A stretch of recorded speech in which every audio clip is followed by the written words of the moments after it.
This is my thing. That's what I have a badge that says, I'm a writer, what's your superpower? And then I have this, which of course is the only weapon that can strike both the head and the heart in a single blow. Yeah. Yes. Explain. All right.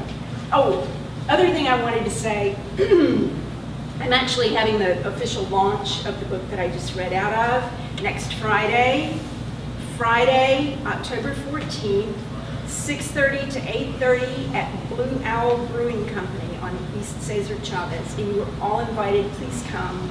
And you purposely made it Blue Owl because Absolutely. there's The title owl of the in the book title is- of the book. Yeah, What a the title of the book song. is Flight of the Owl. So I wish I could go, even though I don't like beer. Yeah. Well, you don't have to drink beer. You can come. Drink I beer. asked them. I said, what about my friends who don't drink or don't want to? Oh, I drink, just not beer. And they said, yeah, that's fine. They can come. So, whatever. You can come. All right. So as Teresa has occasionally mentioned, I'm an anthropologist, and so today's anthropology lesson is about clowns. Too soon. So I used to show my students this absolutely wonderful film about the Hopi Indians, and it said that the role of clowns in Hopi culture was to make people smile, and that such a smile is a blessing for the whole society. Hopi clowns were also called contraries because they always did things the hard way, the backward way, the upside down way. They intentionally made themselves look foolish in order to evoke that sacred smile from the people. It was said that the most dignified elders made the best clowns. In our own culture, 21st century US of A hegemonic culture, clowns play a very different role. We've come to believe that clowns are scary. In the first book of my Recall Chronicles, I gave my main character, Jenda Swain, a clown phobia.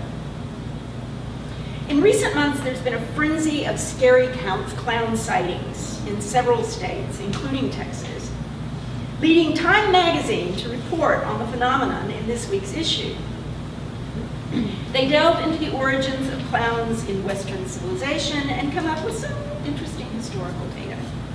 They cite the Renaissance court jester, the fool in Shakespeare's King Lear, and the Punch and Judy stick-wielding character with whom they credit the origin of the term slapstick. The first truly scary clown, Time reports, was a character in Charles Dickens' Pickwick Papers. The character was inspired by an acclaimed English actor, Joseph Grimaldi, who was in fact the inventor of the white-faced clown, and the first person to combine that look with, quote, vivid hair and multicolored costume. Clowns, happy clowns, were popularized in later years by Ringling Brothers, Barnum and Bailey, and other circuses. The 1950s were probably the heyday of the happy clown. But as parental warnings about stranger danger proliferated, grown men dressed in outlandish costumes, getting buddy-buddy with children, took on much more sinister proportions. There were some movies that contributed to all of this. I'm afraid most of the current series of clown sightings are nothing more than a hoax. But there is one clown out there right now that I feel I must warn you about. And this one is very real. At first we thought he was hilariously funny, but now we see him for the terrifying monster that he really is. You can recognize him by his big mouth, orange hair, and tiny hands. If you see him, you must gird your loins, or analogous parts of your female anatomy. You have been warned.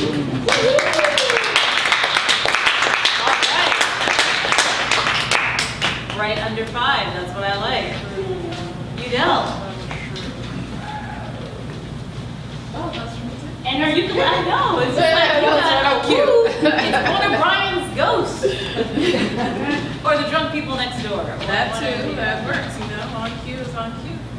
All right, this one is called Life and Time, and I wrote it around the beginning of last month as I was, Is it a ukulele song?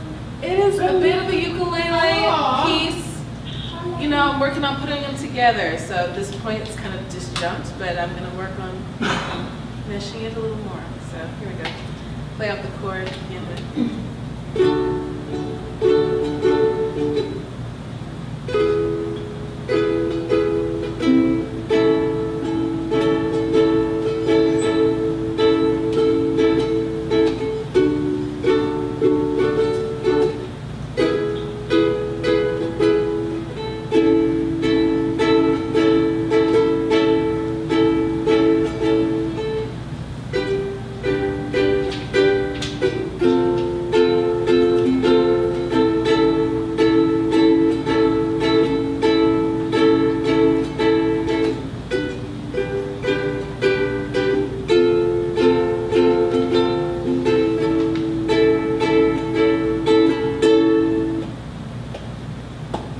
At approximately 2:45 a.m., I scribe. Heard of food regulations on technological device, trying to absorb information for the 9 to 5, rather the 2 to 10:30 in my case. I settle into a grind. I do not hustle. I ride to task. Stay on the floor in front as the AM manager closes out her shift. Today it was his shift. No manager meeting today. I was a bit relieved. A few months ago she told me she trusts me. I trust myself. I like myself. Loving myself from late mornings till sunrise, I wake up. Lay down again. Arise to pull Queenie from top shelf. Cuddle with Fafali, my baby, my cat. After she pecks my mouth and paws my nose, I play a chord progression.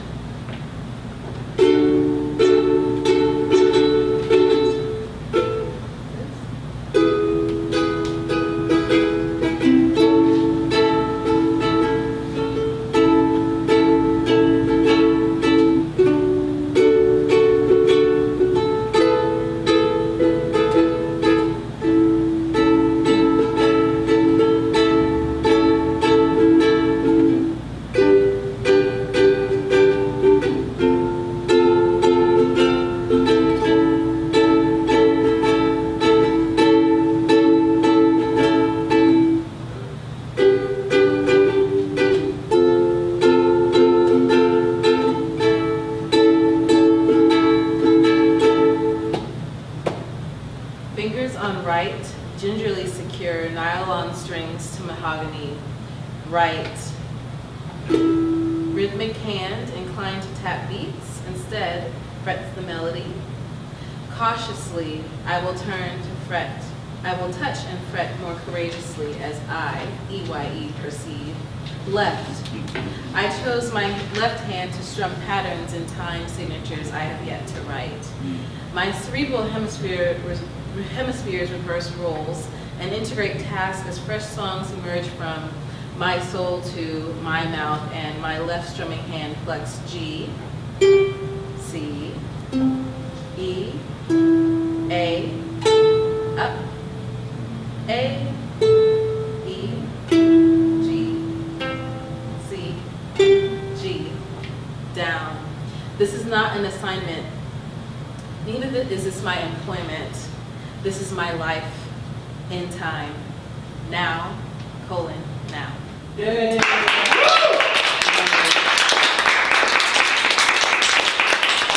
Steve?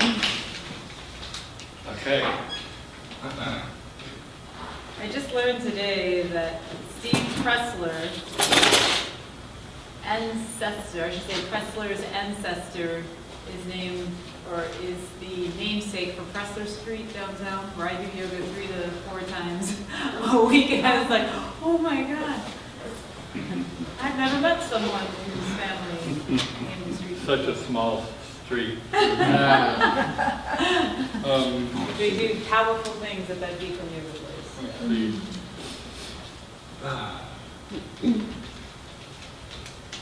In this true mirage, there is a fish with a glass head, window clear and rounded round, a rounded, smooth design. It has a cool blasé and quick deportment, evades the traps that scientists made, and seems a little bored. It seems a little bored at that. And timely on, it shakes a fin and goes away near instantly. It can roll its eyes and glance around, espying crumbs and cephalopods that have fallen from, and monumental sums to make undersea a cloud. The glasshead fish, voracious, tiny mouth, a fearsome apparition when everything is seen, swallowing up. Thank you. The Daily Journal, Sunday, 9/11/2016. The sky today is average enough to, the sky today is average blue, average enough to say it makes no boredom into alarm, to wit, those days of a storm, how darkly gone became. Now the sky is blue, and plainly so, that there is no need to speculate or underline this moment's bliss with more serious thoughts, say how dark it really is in outer space. But then again, how such lofty thoughts can carry on so far the point of thought gets lost in heavier things. And so, in wondering why, I'm looking up to see the space of blue that stands away the void without a line or any further to do. And there are clouds that range along inflections on otherwise empty plain. Where one cloud ends much farther away, there's another, and another. A sheep in a blue field, far and beyond what a flock would be. So wait and count the invisible minutes, their gradual moving has no urgent need, but only knowing how time would come and go, may tell it all in time, and then deceive with tragedy.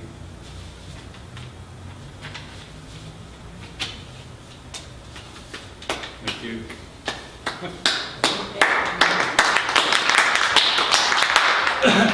Wednesday afternoon, there was been asked just then that none will come concerning rain, and for this afternoon, not much to bend this way or that. So what will be of less or more, and these concerns will come and go of platitudes for tipping the hat. I hear a puttering scooter zipping around and away. What there is a sound, it's all the same, unless it's heard of all. The city makes, but only now percussion of tires, an engine zooms, and out of it all, it goes away. There's an orange Harley bike, a design accented with black, and could be seen as if a car had no need of doors nor 2 extra wheels. It could be of nature beyond predicament, that all's evolved of a practical mind. To see some way that strikes and crumbs might serve the cause of going home from another dull day.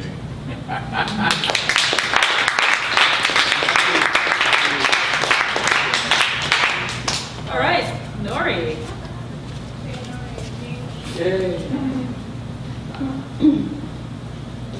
Proving my age, I look at everything on my phone. I do What have you it mean on your your youth, phone. right? That's what you mean. Yes. I will, yes, yeah. I will beat you with Donna's pen. You beat me out of one.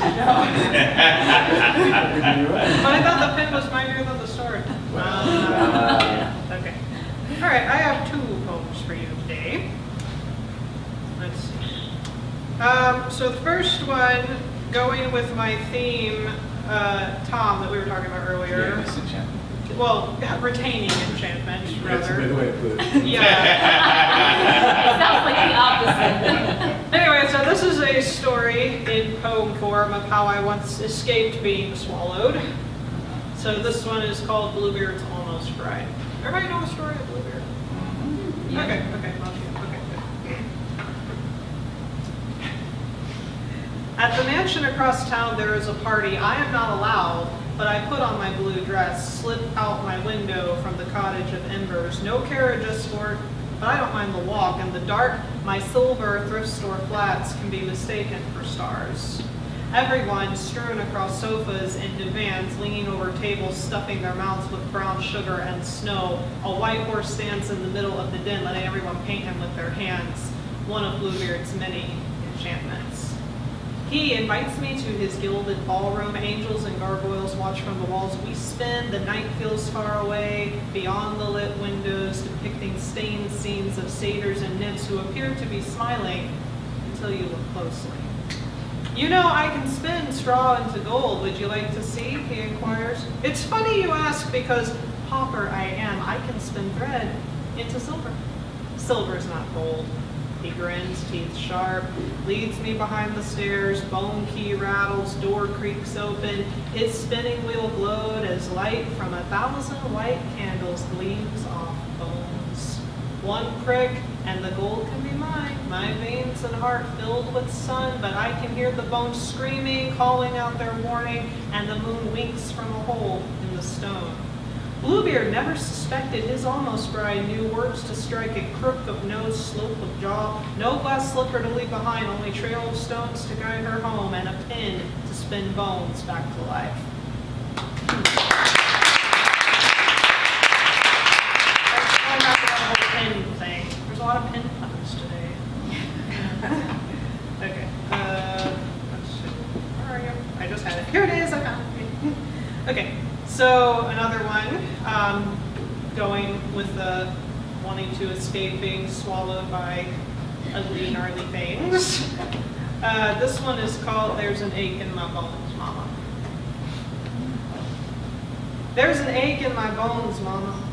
I fall asleep with the TV on after midnight, thinking, hoping you'd walk in with glass shoes. I drink too much flavored coffee, sleep with angry women singing out of my laptop screen, dress in jeans that honor my ass. What's that say about me? Some days, I want to rip your tongue out and leave you mute as I was, Mama. What's that say about me?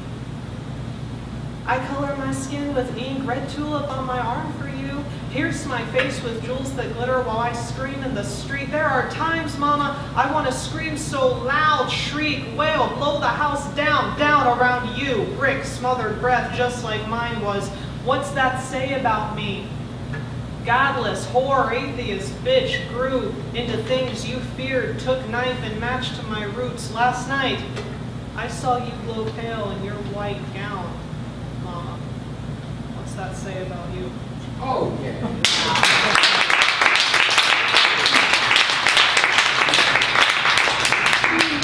I love that your shirt has the word hope on it, because our next letter is Hope Ruiz. It's just like, I'm seeing her name already. That's creepy. I'm 45 today, and I'm not afraid of being swallowed anymore. Instead, I'm watching in awe as my hands move across the page as if riding a wave I cannot see. Small, supple, strong. Notice the cute white tips of my nails like little crescent moons. I look down at my flat belly, my perky breasts. I'm 45 this week, and I love my body more now than I ever did when I was 18. I'm proud of the marathon it has run, the 10-mile-a-day relay while playing hacky sack with strangers on the highway, 3 pregnancies, 2 births, and the magic of nursing a child resting tenderly on the bare breast. I appreciate the way my eyes pop open at 5 a.m. with the overwhelming impulse to spring out of bed and greet the day. I relish the way it envelops my loved ones, wrapping them with muscled arms and legs, mimicking Mother Earth's own snug embrace. I enjoy the way my skin pushes against my clothes, no longer sucking in my breath to be something it's not, but fully expanding into who I am. I smile at the peak of my midriff when I raise my arms, stretching elastic to the sky, the playful flash of pink, not so much sexy as sensual. Sexy is for someone else's pleasure. This is me. All 120 pounds, 5'3" of me. Compact and tough, tingling with life. I can't lose myself in someone else's world anymore. I'm too invested in my own, too curious and intrigued by what comes next. So even though I might melt like warm chocolate as you massage my shoulders from behind as I write, close my eyes and drink you in as your lips lightly brush my cheek, I may even slip between the sheets and slide up close to the warmth radiating from you. Explore what it means to fully inhabit these bodies we've been given, curling up tight or stretching out bare, feeling the kiss of the fan on sweaty skin. But I'll still be up at the crack of dawn lighting a candle. Life is too precious to be squandered, so I savor it in my mouth like tomatoes from the garden, the explosion of a peach picked from a tree. I yearn to peel away the protective casing, scratch beneath the surface. I want to feel the life of the tree when I touch it, solid and smooth. The tree who sacrificed itself so I could ride upon its flesh at this long, sturdy table. I want to hear the voice of that tree who once stood majestic in the forest, songs whistling through its leaves, still vibrating in this wood. I want to know my own face before my parents were born, recognize the seed of her still emanating from my center, go back to the tree, the seed, the soft, supple hands, watching the words pour out of them like liquid on paper, watercolors blending, creating new hues, allowing me to be reborn, to reshape my life again with each breath. Like a river stone rubbed smooth by the constant flow of water, turning it over and over with my nimble fingers like a precious gem, observing where it catches light. Its strength is its vulnerability, its capacity to be molded and shaped over time. So let the critics spin themselves out like crickets rubbing their legs together in the night. Pounding primate chests don't impress me. I will stand firm in the storm, counting the rings on my tree, spiraling out from my core, stronger each year. And I will take on everyone who tries to belittle, condescend, or control me, recognizing even the slow drain of power and agency that masquerades as love and concern. I have no use for you anymore. Instead, I will carefully weave these strands of my life into a beautiful braid, lovingly craft all the leftover scraps that others discard into a quilt, spin a world from the silk of my own body, carve out space enough for me to breathe in this dizzying world. And as each day is born, souls will dance in and out of my story, exchanging life breath, learning, growing, sometimes moving on. May I always touch lightly, gently, Tai Chi push hands, centered over my feet, rooted to the ground, bending, not breaking. Knowing my own power allows me to be soft and pliable, without betraying the essence of my journey. Because this quest is painstakingly etched into my body. So many illnesses weathered, disgraces overcome, the prodding, poking, cutting, and sealing of wounds. Pumped full of poison only to be cleansed time and again, detoxing, healing. It is all there when I walk and I lose myself in the swaying rhythm, the gentle rocking back and forth, the inhale and exhale of air, the thinness of my waist, the weight of my arms swinging, one fluid motion, no beginning, no end. I am still becoming every moment. So I humbly bow each morning to honor this body, this vehicle who carries me on this adventure. I cherish the way it balances on one foot as I ease into dancer rooted deeply to the earth, feel the curve of my arched toes stretching out against the ground, fingertips reaching to the sky, foot pressing against thigh as I lengthen into tree pose, shoulders at ease, hands folded over heart, eyes blazing like searchlights to some point always beyond me, seeking, forever seeking, then turning gracefully into triangle from grounded warrior, intensely aware of leg muscles, hips, shoulders, fingers, hear them click into alignment as I shift in careful increments, creating a bridge. Feel the energy rush through as I form a flat plane, arms spread like wings, touching both earth and sky, eyes glancing ever upwards. This is what it feels like to be me.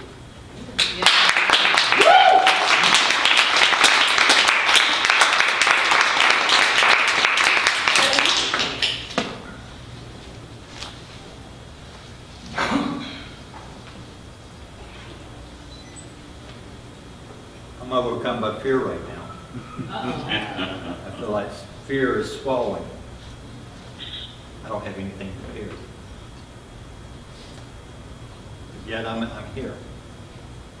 When we last left a month ago, and Teresa announced that this was going to be about swallowing, I left with a lot of energy, a lot of positive energy. That energy what came to my mind was, she's a little fearful about this topic. Sounds like a topic that can have a little fun. Could she be talking about maybe having a fear of someone talking about swallowing a penis? Swallowing cum? What does she mean? Over the last several weeks, I've been a little busy myself, but this topic has kind of really kept on my mind. You're kind of like my canvas right now, as I'm kind of really trying to express what I would have put down on paper. And I also had some other thoughts. I had a thought about being passionate, being fearful. So I guess the topic of my talk would have been passionate or fearful of being swallowed. As I've kind of thought back over my life, I have thought I've overcome quite a bit. I've overcome having a stuttering problem. I became a dental instructor, public speaking, in the Air Force. I did that for 4.5 years. I followed that up with still staying in teaching mode. Still, I've overcome the fact that I am presenting as a female. That is still a very big step as well. I've thought about a lot of different things, about being passionate. A lot of passionate people right here in this room. You speak from your heart, you write from your heart. I heard something that was said just a few days ago. I don't remember exactly the individual, but they said something about writing from the heart. And I said, that's exactly what I've been doing. Because I've been writing about all my experiences. And I've also been passionate. And that's something that people have told me, that I am very passionate. But when you're passionate about something, you get a lot out of it, right? When you're fearful, that holds you back. And when you're fearful, people say that you have courage because you face it, or that you're brave. I've thought about where I came from, a small farming community in Allen, Tennessee. A little under 1,000 people. Okay, so you got people around you. Here in Austin, lots of people. I've often have wondered that I'm alone, that I'm just one person. And I think about looking over the Empire State Building and looking down and seeing all kinds of people. You're not alone. No one's alone. I thought about being passionate again, and I hope I'm making sense. Hopefully this is all being somewhat making sense. Sometimes you can overdo being passionate. I have a closet full of dresses right now. I don't know why. But that's a girl thing, and I understand that. That's a girl thing, and I understand that. Being passionate. I have a passion of writing that I really enjoy. In the last week and a half, I had to write about my performance in the VA. I had my annual writing. As she knows, and as I've stood up here a few times, watching my time, I do love to talk. I've overcome the stuttering, okay? But I love to write. My longest writing so far is 133 pages. Wow. And I could not just keep it to 3 pages of my performance report. It's 7 pages. It's 7 pages. Whether they accept it or not, it's there. And I did it from my heart. I did it because I want them to know who I am, and that as a transgender woman, over the last year, I have performed my job excellently. So I suppose, that's really my talk today, is that you face your fears, you get over them, and you move on. There's lots of things that's positive out there.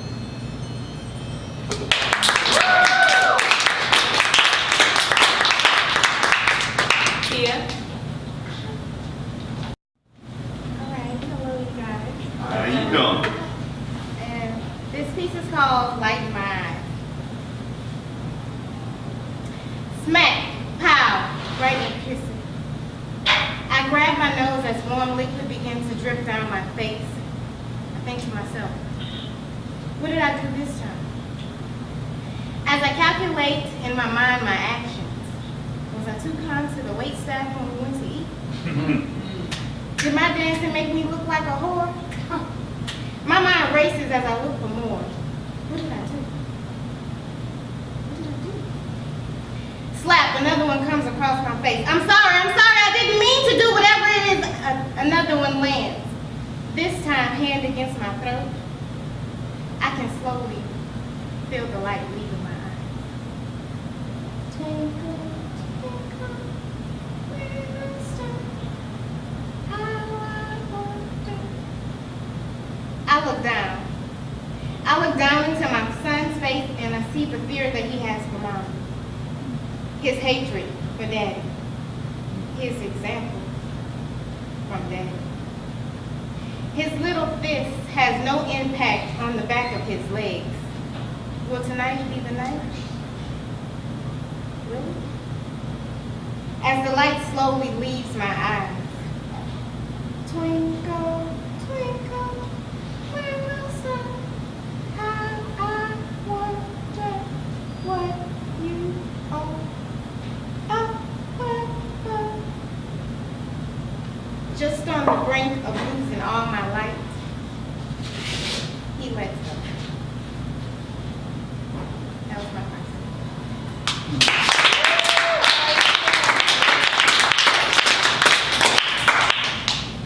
Okay. This one is called Dust in Pieces. Hey, open your hands and make a cup. Now grasp your fingers tightly. Closer. Closer, closer. Because last time I gave you my heart, you dropped it. I gave you my glass heart, and you let it drop to the goddamn floor. Matter of fact, you played volleyball and soccer with my shit. To my shit. And then you took your foot and grinded my shit. So hold your hands tightly, as tight as they will get. Because the only thing left is dust. And sharp pieces is what you get.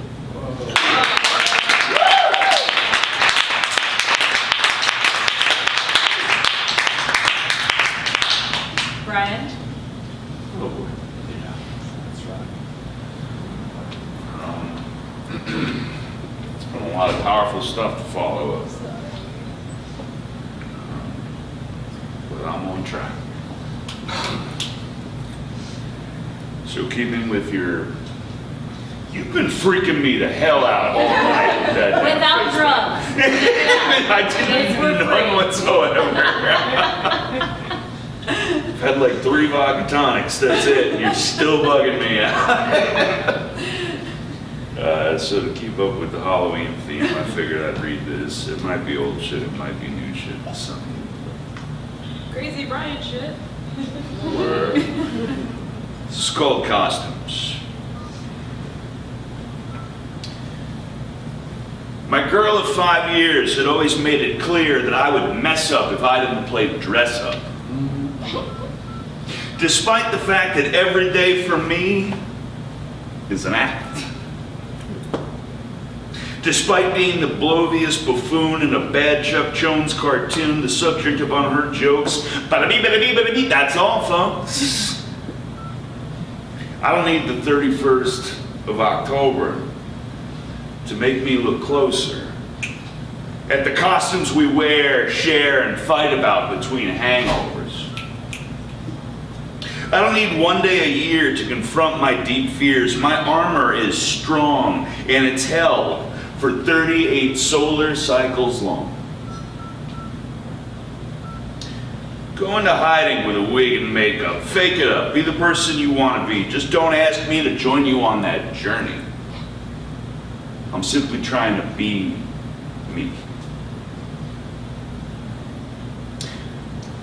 Take off your clothes because nobody knows who you really are until the dirt prevails and you hang your costume on a nail.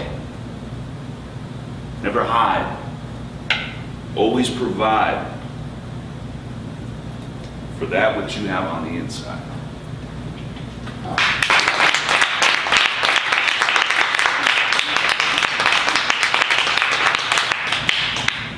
It's my new book, Book of Solutions dedicated to the ocean, which is now nanoparticles and plastic, so it will live forever.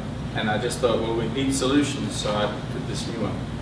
50 Shades of Dorian Gray. You're getting younger. You're getting sharper, wiser, faster, able to assimilate and integrate more diverse information patterns than your ancestors were privy to. You can handle more technology and adapt quicker than your predecessors. You understand metaphor and metaforms. You do not confuse form with content. You have access to medicines and knowledge unavailable until now. You are living in an age of accelerated evolution, where people are both living longer and adopting healthier lifestyles, apart from you. Yet you have more energy, you change more quickly. Somewhere a cloud, somewhere else a matrix, stem cells, a DNA, genetic codes, fingerprints and footprints, digitally stored and recombined to offer eternal life. Now you can travel through wormholes and portals, space-time bends and time warps. Now you and Schrodinger's cat can go to Bern and sit in Hadron's Collider. You're young enough to live forever. Ross, by the way, you can have this if it strikes any chord at all. I'm tired of listing all the things wrong in this world. I really am looking for things that will get us through. Lost in Wonder.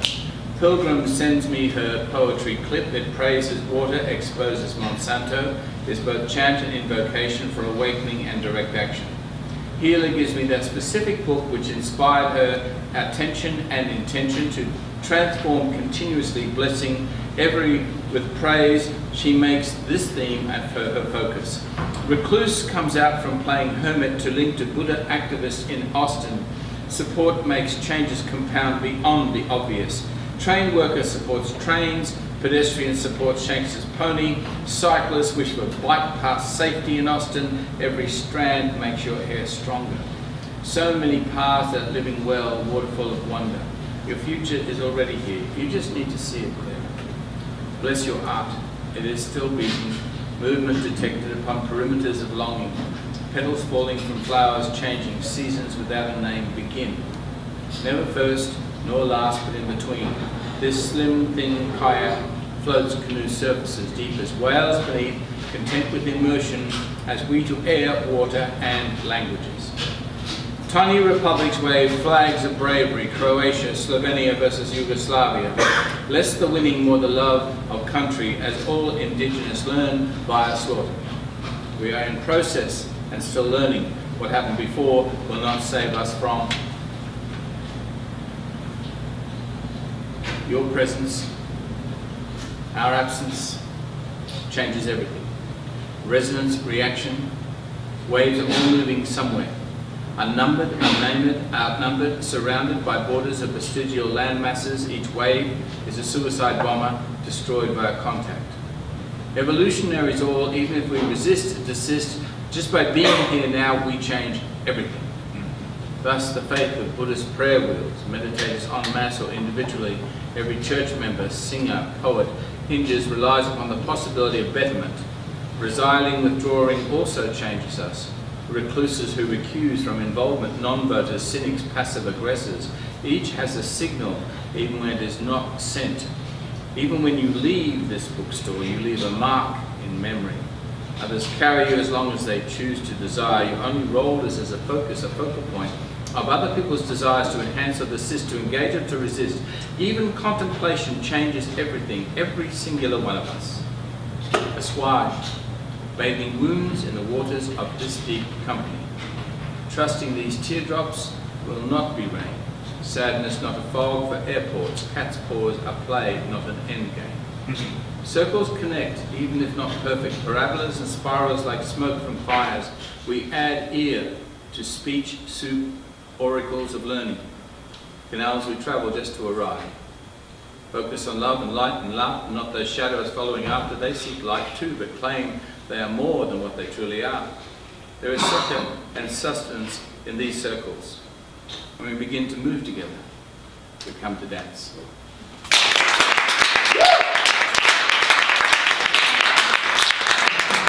Wow, 20 seconds to spare. Yay! Thank you. I love it. All right, so folks, that was our show for today, and we will reconvene next month on November 13th. And when I was choosing these themes last year, I thought, oh, 2016 is going to be an election year. But we will be after, yeah, so this is the week after the election. So, the theme is fuzzy logic. I think that was a psychic moment for me. It was over a year ago that I said, yeah, November, it's going to be right after the election. And I was right. We didn't even know who, but I somehow knew. So, fuzzy logic is, you don't have to get political with it, even though that was my motivation. There's so much fuzzy logic. Just local politicians. So, chew on that, and I hope to see you all back. All right.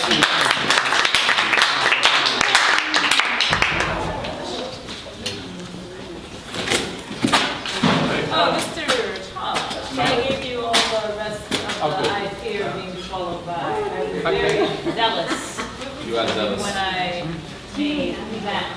But zealous or optimistic, whatever. Yes.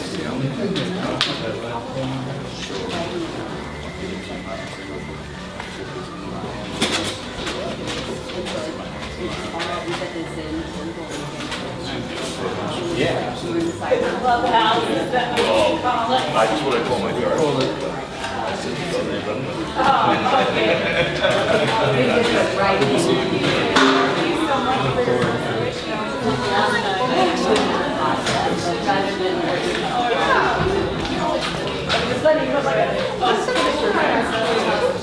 All right, so Tom, you're taking the remaining card? Thank you so much. It really resonates. Yes, looking forward to it.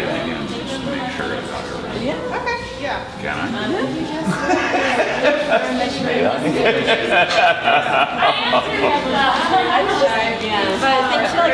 Oh, thank you. Nice to meet you.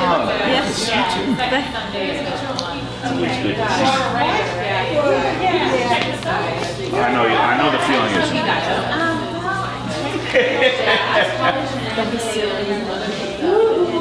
Oh, you were in the No, I'm not. I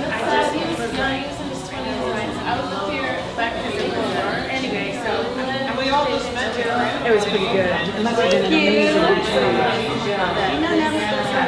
So. Writing down the phone. Oh, yeah. Oh, yeah. And it was, Okay. really, like, had a double year. Yeah, that's why I was asking. You did. Okay, good. Yeah, so we don't practice writing, we just come. So, Hey, and if you want to be, for the features, I don't know. See you soon, you wonderful. And